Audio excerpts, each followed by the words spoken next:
Hello cricketer, আজকে আমি তোমাদেরকে দেখাবো সঠিক নিয়মে পেস বলের গ্রিপ।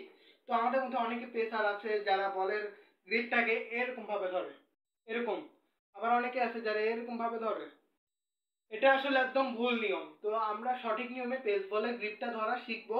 তো পেস বলের গ্রিপটা ধরার সঠিক নিয়ম হচ্ছে যে আমরা এই যে এই সিমে, এই যে বাম সিমে আমরা এই আঙ্গুলটিকে রাখবো, এই আঙ্গুলটিকে বাম সিমের উপরে রাখবো, আর ডান সিমে আমরা মিডল ফিঙ্গারটাকে রাখবো।